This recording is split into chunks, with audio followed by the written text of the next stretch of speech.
अस्सलाम वालेकुम। आज लाइव शो में वो हो गया जो किसी के वहमो गुमान में भी नहीं था। मीर साहब झूठ बोलना छोड़ो, सहाफत करो, चमचागिरी नहीं। इसका तुम दिफा कर रहे हो, वो भी ज़हनी मरीज था और तुम भी। उसने नौजवानों को गुमराह करके 9 मई कराया, बस ये कहने की देर थी। उसके बाद वो हो गया जो किसी ने सोचा भी नहीं था। वो का रुख उस वक्त बदला जब भट्टी ने सारे करप्शन के केस सामने रख दिए। राना सनाउल्लाह लाजवाब हो गया। ये नाजरीन, पहले ये जबरदस्त और सनसनीखेज वीडियो देखते हैं, फिर इस पर बात करेंगे। चैनल को सब्सक्राइब लाजमी कर लें और बेल आइकन को भी प्रेस कर दें ताकि आइंदा हर आने वाली वीडियो आप तक पहुंच सके। इमरान खान के मौजू पर आने से पहले मैं सिर्फ ये चूँकि हुकूमत बैठी है तो इमरान खान या पाकिस्तान तहरीक इंसाफ का तो चलो आपने भी बता दिया, मैंने भी बता दिया, कोई पुरसाने हाल नहीं। इस वक्त आपस में हैं, लड़ रहे हैं या कोई स्टेट पावर नहीं रही। लेकिन इस मुल्क का कोई पुरसाने हाल है? मुझे ये बताएं। ये जो चूं चूं का मुरब्बा है, ये जो ज़िया और भुट्टो इकट्ठे बैठे हैं और ये जो मुल्क की तबाही और बर्बादी फेर दी है इस फार्म 47 की जाली हुकूमत ने, इस मुल्क का कोई पुरसाने हाल है? इस मुल्क में अभी आप गुर्बत के आदाद शुमार खुद जो हुकूमत ने बताए थे वो आप देख चुके, जो रिकॉर्ड कर्जा है वो आप देख चुके, जो खसारा है वो आप देख चुके। यानी बजट का 52% 52% सिर्फ सूद और कर्ज़ों पे जाता है। और अभी ये जो माशाल्लाह 10 से 11 अरब का जो VVIP जेट ख़रीदा है उसकी अगली किस्त भी सामने आ गई है। पंजाब काबीना ने मंजूरी दी जिसकी 8 दिसंबर को जो पाकिस्तान आया, 2100 लीटर फ़ी घंटा फ्यूल लगेगा। ये मरियम नवाज साहबा के पहले जहाज़ से डबल है अंदाज़न। और 497.8 मिलियन एयर ट्रांसपोर्ट और मेंटेनेंस है इस जहाज़ पे, और 64 मिलियन इंश्योरेंस के लिए, 143.3 मिलियन ट्रेनिंग पायलट्स की और इंजीनियर्स की जो अमेरिका में होगी, और 7.5 लाख महाना फ्लाइंग अलाउंस है एयरफोर्स के डेपुटेशन पर आए 3 पायलट्स का। जो अभी मरियम नवाज साहबा के पायलट्स अमेरिका से तैयार होके आएंगे तो उससे पहले जो अभी डेपुटेशन पे पायलट आए हैं उनका, और 651 मिलियन रोज़ाना के सफरी अखराजात और डेली अलाउंस हैं। मतलब पंजाब काबीना ने 86.5 करोड़ सालाना की मंजूरी दी है इस VVIP जहाज़ पर अखराजात की। तो अब मुझे बताएं कि अरबों रुपए की ज़ाती तशीर, उसके अलावा खैर से 1.25 अरब रुपया उन्होंने अपने ब्यूरोक्रेट्स को गाड़ियों और पेट्रोल में दे दिया। उसके बाद अल्हम्दुलिल्लाह ये जेट, उसके बाद अल्हम्दुलिल्लाह उस पर यह ख़र्चा, उसके बाद शहबाज शरीफ साहब के कोई 35-40 के करीब दौरे। उतनी मरतबा वो कौमी असम्बली में नहीं आए जितनी मरतबा वो बाहर चले, और मुस्लिम लीग नून की जो मौजें हैं। तो इस मुल्क का कोई पुरसाने हाल है? महंगाई, बेरोज़गारी, गुर्बत। और कभी यानी ये एक बड़ा सवाल है कि चलो छोड़ दें, इमरान खान का तो इशू ये है ना कि ये इशू ये नहीं है कि PTI में क्या रिफ्ट है, इशू ये है कि क्या ये इमरान खान का हक नहीं है इंसानी, कानूनी, सियासी, इखलाकी कि उनकी फैमिली को उनसे मिला दिया जाए? अगर आप कहते हैं कि उनका बड़ा कमाल का इलाज हो रहा है, अगर आप कहते हैं कि नहीं पिम्स जदीद अस्पताल बन गया है और जो डॉक्टर नदीम कुरैशी हैं उन जैसा कोई सेंट्रल रेटिनल वेन ऑक्लूजन का कोई डॉक्टर नहीं है, तो भाई उनकी फैमिली को मिलवाएं, उनके 2 डॉक्टरों को मिलवाएं। नवाज शरीफ साहब को तो सारी सहूलतें थी, ये तो क्यों नहीं मिलवाते? किस चीज़ की पर्दादारी, ये क्यों छुपा रहे हैं? और जहाँ तक इमरान खान की बात है, हाँ गज़ा की मेरे भाई ने बात की, जावेद भाई ने, फोर्स तो ये नहीं बनेगी रिहाई फोर्स, वो तो PTI ने अपोज कर दिया।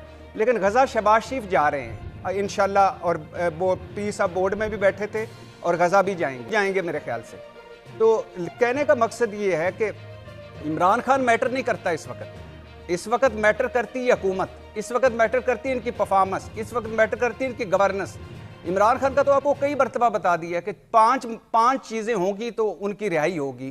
कोई बैरूनी प्रेशर पड़ेगा, वो पड़ नहीं रहा। कोई अंदरूनी तौर पर लाखों लोग निकल हटे, वो हट नहीं रहा। इस्टेब्लिशमेंट और हुकूमत की ज़ीरो टॉलरेंस पॉलिसी में कोई फ़र्क आए, वो आ नहीं रहा। इमरान खान को रियासत से लड़ना भी नहीं चाहिए, मैं इसके हक़ में हूँ पहले दिन से। ना उनकी इधर लड़ाई बनती है और उनकी इसी लड़ाई की वजह से ये बेनिफिशरी बैठे हैं। और MQM आज कहती है कि 170 सीटों वाला जेल में और 80 सीटों वाला इक़्तिदार में है। तो ये इसमें इमरान खान साहब की अपनी भी गलतियाँ कोताहियाँ हैं।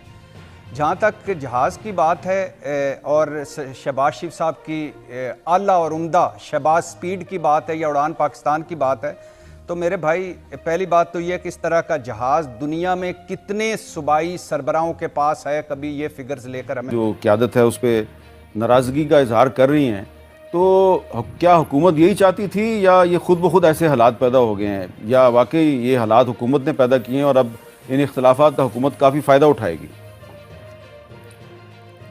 नहीं, हुकूमत ने ना तो ये हालात पैदा किए हैं और ना ये हुकूमत चाहती थी जी, और ना ही ये हालात जो है ये ख़ुद ब खुद पैदा हुए हैं। पीटीआई की बतौर एक सियासी जमात के जो पॉलिसी है और ख़ास तौर पे वो पॉलिसी जो है वो बानी पीटीआई के अहकामात या उनकी जो भी डायरेक्शंस हैं मुख्तलिफ़ लोगों को, तो उसके पेश नज़र ही जो रवैया अपनाया गया है तो उसी का ये शाखसाना है।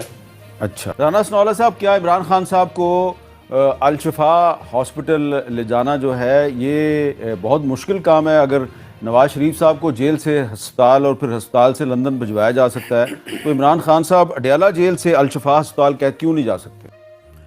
देखें, मियाँ नवाज शरीफ साहब क्योंकि हार्ट के पेशेंट थे और उससे पहले उनके 3 प्रोसीजर्स जो हैं वो लंदन हॉस्पिटल और जो डॉक्टर साहब जिनके ज़ेर इलाज थे वो हो चुके हुए थे जी, तो इसलिए हमने अदालत से ये इस्तदा की कि क्योंकि वो इस वक्त जुडिशल कस्टडी में हैं और उन्हें दिल का आर्जा लाहक है और इससे पहले उनके 3 प्रोसीजर्स हुए हैं, तो इसलिए मुनासिब है कि उनको वहीं पे जो है वो दोबारा उनका इलाज करवाया जाए।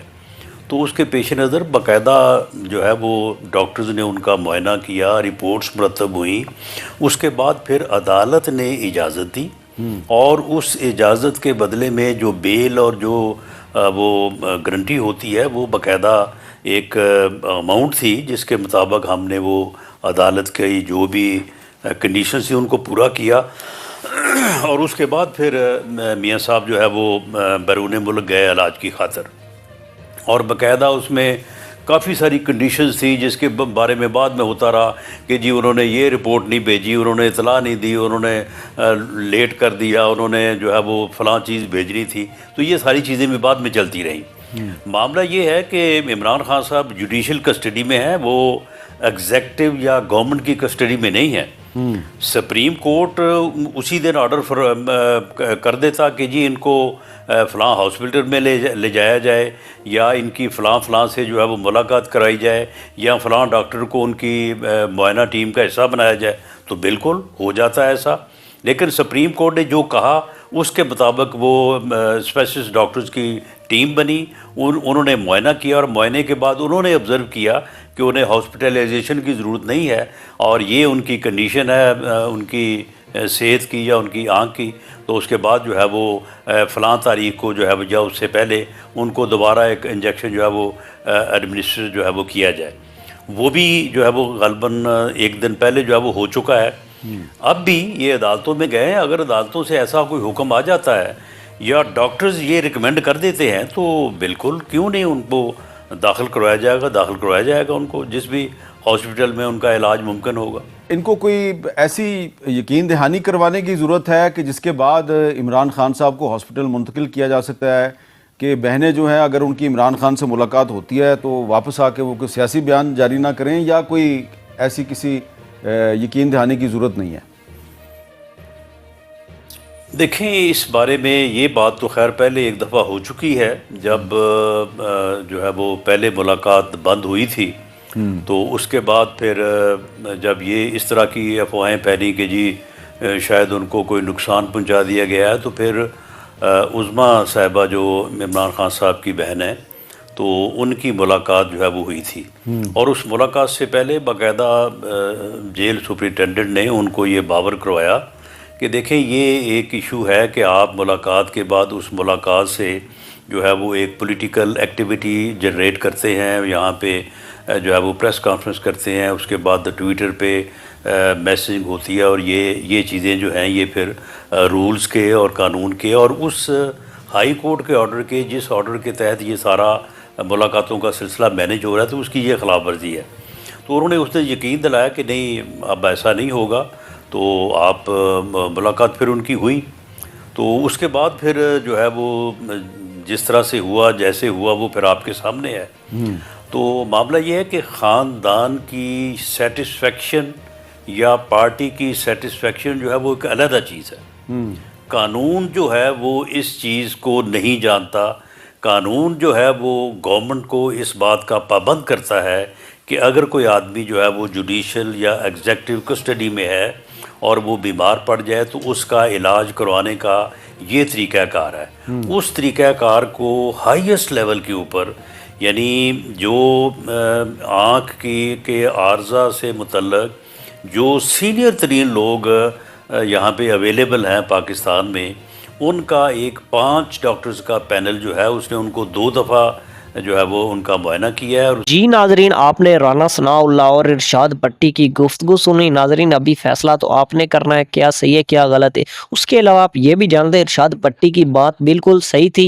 इमरान खान का आइन और कानूनी हक के जो उसको नहीं मिल रहा, उसकी फैमिली और वकला की मुलाकातें इन लोगों ने बंद की। अगर मुलाकातें होती भी हैं तो वो 2-2 3-3 मंथ बाद। नाजरीन, ये लोग बहुत ज़्यादा जुल्म कर रहे हैं। सियासी इंतकाम की आग में ये लोग इतने आगे चले गए, इंसानियत भूल गए। इंसानियत किस चीज़ का नाम है? हुकूमतें चेंज होती रहती है। आज इनकी हुकूमत है, कल फिर पीटीआई की हुकूमत आएगी, फिर ये लोग क्या करें? इसमें कोई शक नहीं है। इमरान खान खुद अच्छा था, जो उसको टीम मिली थी उसकी टीम बिल्कुल भी सही नहीं थी। मिसाल के तौर पर आप उस्मान गुलजार को देख ले, शेख रशीद को देख ले, फवाद चौधरी को देख ले। नाज़रीन, और भी बहुत सारे लोग थे। जो अच्छे बुरे इंसान का तब पता चलता है जब आप पर बुरा वक़्त हो, कौन आपके साथ खड़ा है और कौन आपको छोड़ गया है, तब पता चलता है अच्छा कौन है और बुरा कौन है। इसके अलावा आप ये भी जानते हैं पाकिस्तान में बेरोजगारी और महंगाई बढ़ रही है। हमारी मैशत दिन ब दिन नीचे जा रही है। हमारे सियासतदानों को चाहिए अपनी सियासी लड़ाइयाँ छोड़कर मुल्क पर फोकस करें। हमारा मुल्क दिन ब दिन नीचे जा रहा है। हमारे मुल्क में ऐसी कोई भी चीज़ नहीं है जिस पर हम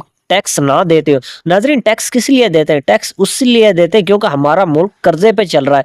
जिससे ये कर्जा लेते वो टैक्स लगाते हैं। यानी कि हमारा मुल्क तो है पर चला इससे कोई और रहा है। इनकी शराइत होती है, अगर आप ये शराइत पूरी करेंगे फिर आपको हम कर्जा देंगे।